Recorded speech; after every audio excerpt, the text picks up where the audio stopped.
السلام عليكم. ازيكم عاملين ايه؟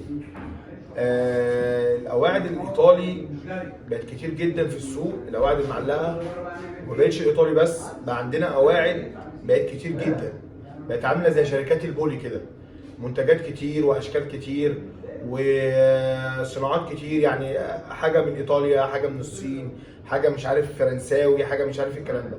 الاستيراد بقى كتير قوي في القواعد المعلقه. الاول كانت القواعد عندنا يا ديروفيل يا ايديال ستاندر. القاعده اللي احنا معانا دي، القاعده دي ايطالي اسمها هايدرا، النوع بتاعها اسمه كده هايدرا. القاعده دي ايطالي.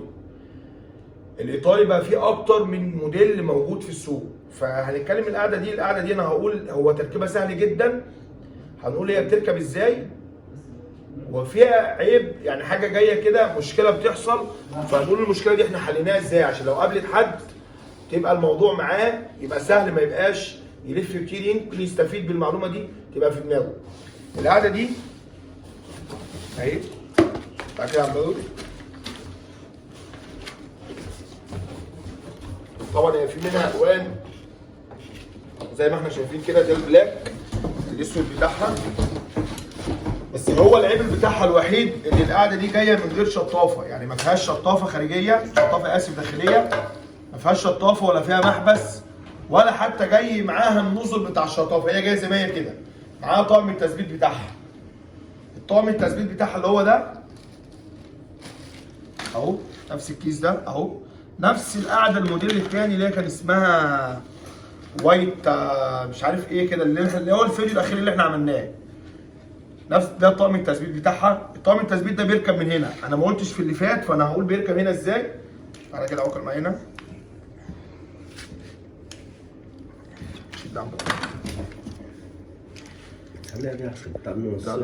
هنا هتركب صح. دي ايه؟ دي في منها مقاسين، واحد طويل واحد قصير. دي بتركب من ورا كده اهي، تروح مثبت ايدك دي هنا كده اهي وتربط عادي.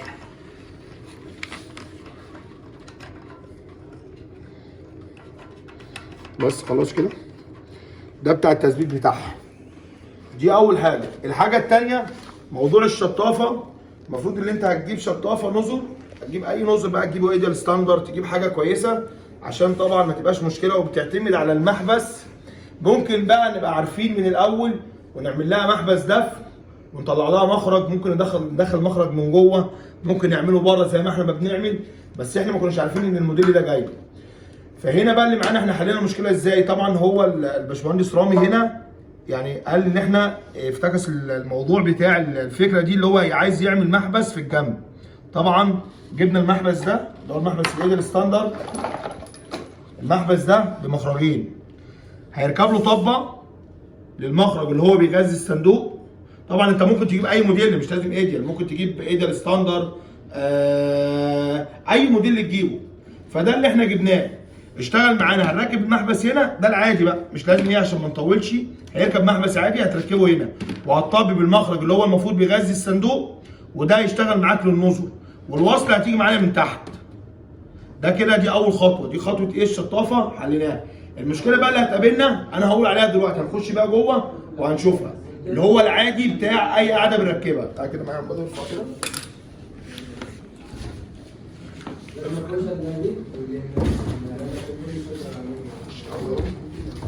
على الكرتونه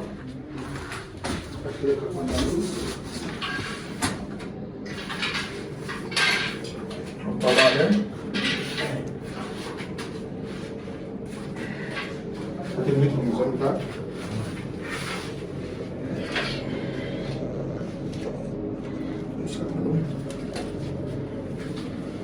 طبعا زي ما انا قلت ادي الكرتونه بتاعت المحبس اللي هي الايديال، احنا جبنا المحبس اللي هو الايديال ستاندرد.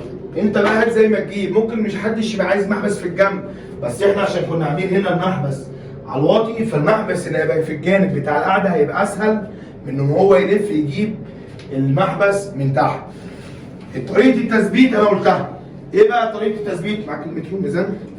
بص يا باشا، زي اي قعده عاديه، هو في مخ، هات الكابت يا عم، الكابت ليها مخ مسمار الانكيه من تحت، وهات الالانكيه بتاعها عن بدر، الانكيه بتربطه من تحت زي الدليل اللي هو معانا ده اللي احنا شفناه.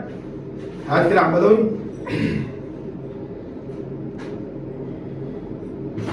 وريني كده يا عم بدوي. بص يا باشا دي اهي جاي معاها مسمار مخ اهو، بس ان ايه لو قابلت حد يبقى عارف اهو. ده مسمار بمخ ألانكيه وجاي معاه الألانكيه الطويل، وده الدليل بتاعه الخرطوم اهو اهو، وبتربط من هنا. عايز بقى انت تقيس المقاس بتاع القاعده دي، طبعا كله عارف الموضوع ده وهو بقى بسيط. هتحط بقى الميزان، ممكن نقول بسريعا كده اهو، كل واحد وليه طريقه بيعلم بيها، بيعلم بيها المقاس بتاعه. وهتروح تقيس، يعني هتحط الميزان كده وهتقيس بالمتر من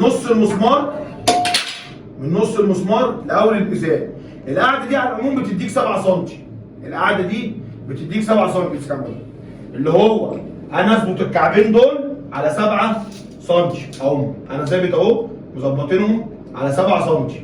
ده الموديل ده، في موديل بيبقى 7 ونص، في موديل 6، في موديل 8 ونص، زي ما يكون. المهم انت تقيس، تحط الميزان في الظهر من هنا كده، ده كده بقى مستوى الرخام او السيراميك او زي ما يكون هنا كده اهو، وهتروح قايس نص المسمار الموديل ده او غيره، يبقى دي كده تاني مرحله، وهتثبت وهتربط من تحت اللي هو معاك الدليل ده، هتروح رابط من تحت.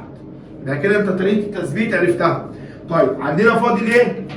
المخرج بتاع الصرف اللي هو 90 مللي، والصرف ال 50 مللي اللي هو بتاع الميه، الطارد بتاع الخزان. طبعا احنا كلنا عارفين انت بتاخد المقاس ازاي. ممكن تحط الميزان كده وتقيس من اول اللبوس قيمه اللبوس، ممكن نحدد بصفيحه منشار، ساعات حد بيركب وبيعلم، زي كل واحد وليه طريقه براحته. المهم اللي انت تركب القاعده ركبها بطريقتك اللي انت متعود عليها. مقاس الصرف اللي هو ال 50 مللي اللي هو ده، اللي هو دوت اهو، انا قست مثلا من هنا عندي اداني 7 سم ونص.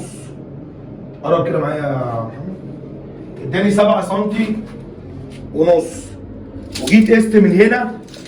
تعالى كده تعالى هنا عشان تشوف قيمه اللبوس. ادي قيمه اللبوس اهي، ادتني 7 سم ونص، يبقى كام؟ يبقى 15 او 14 سم ونص. يبقى انت تظبطها مثلا على 14 سم ونص اهي، 14 سم ونص اهي. يبقى دي كده خلاص خلصنا منها. فاضل ايه بقى اللي هي فيها المشكله اللي هتقابلك، وركز فيها قوي عشان هتنفعك. احنا هنقيس المخرج اللي هو ال 90 مللي اللي هو بتاع الاربعه بوصه. هنا عندنا كام دي؟ قيمه اللبوس 9 سم ونص. وعندي هنا بقى القاعده، قرب كده معايا يا محمد تعالى هنا برضه. وعندي هنا اهو قيمه لبوس 3 سم او 4 سم، يبقى كام؟ ادي 12 سم و9 ونص، يبقى كام؟ 21 سم ونص. وادي اللي جايه مع الخزان اللي هي بتيجي الجروهي او الجبرت او اي خزان بيجي نفس المقاس ده. احنا عندنا المقاس كده كام؟ محتاجه ان دي كام؟ 21 سم. طب دي 16 سم، هنعمل ايه بقى كده؟ دي اهي 16، لو ركبت مش هتطول، لان انا عايز زي ما قلت كام؟ 11 12 سم او 13 سم، اللي هو عشان انا القاعده دي بقى جاي معايا ايه؟ الزور بتاعها ده جاي غاطس جوه شويه. انا بشرح لك بالراحه اهو، وبتكلم بالراحه وما بتكلمش باستعجال عشان تبقى مركز. الاربعه بوصه بتاعها المخرج اللي هو ده جاي غاطس جوه شويه.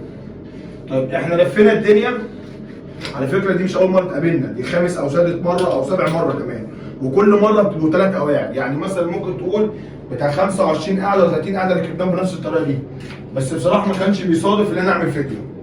فالمره دي قلت نعمله عشان ايه؟ ممكن الموضوع هيبقى يكتر بقى. يعني ده مثلا رابع موديل بنفس المشكله في ايطالي وغير ايطالي، يبقى كده الموضوع ايه؟ هيزيد معانا.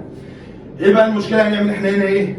دورنا على جلبه طويله زي دي ما لقيناش.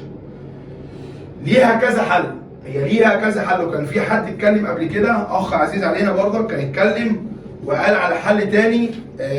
جبنا ماسوره 90 مللي وكبر الموضوع واداله سيليكون عض واشتغلت وبقت حاجه زي الفل. ده حاجه. الحاجه الثانيه انت ممكن المكان ما تلاقيش ماسوره 90 مللي، ممكن ما تلاقيش 90 مللي. بص الحل بقى اللي انا حليته، اللي انا قلت ده يبقى انسب حل ويمشي. هات كده يا عم فين كده، هات يا عم كده كده معلش سيبها. انت كده مركز معايا، عارف انا بتكلم على ايه؟ ده اللي انا طالع اتكلم عليه.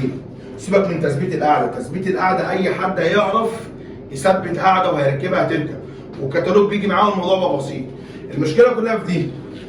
المشكله بقى اللي هي في دي او النار دي اللي هي هتركب كده.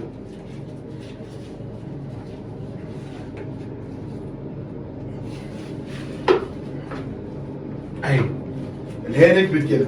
ادي الجوان كمان ركبته مع الجوان، انا كان ممكن اشيل الجوان، لا انا ركبت الجوانين عشان تبقى محكمه وتبقى 100 100. اديتني كام بقى؟ انا كنت قلت انا عايز كام؟ 21 ونص. ادي دي كام؟ 24 سم. يعني انا هقطع كمان. يبقى هو ده الحل. يبقى قابلتك قاعده لقيت اي موديل اي نوع، لقيت الجلبه دي قصيره معاك، ممكن كمان على فكره ممكن تلاقي الخزان غاطس جوه، بس ده برضك ان شاء الله هتطول معاك. يعني مهما يكون غاطس ان شاء الله برضك هتطول معاك.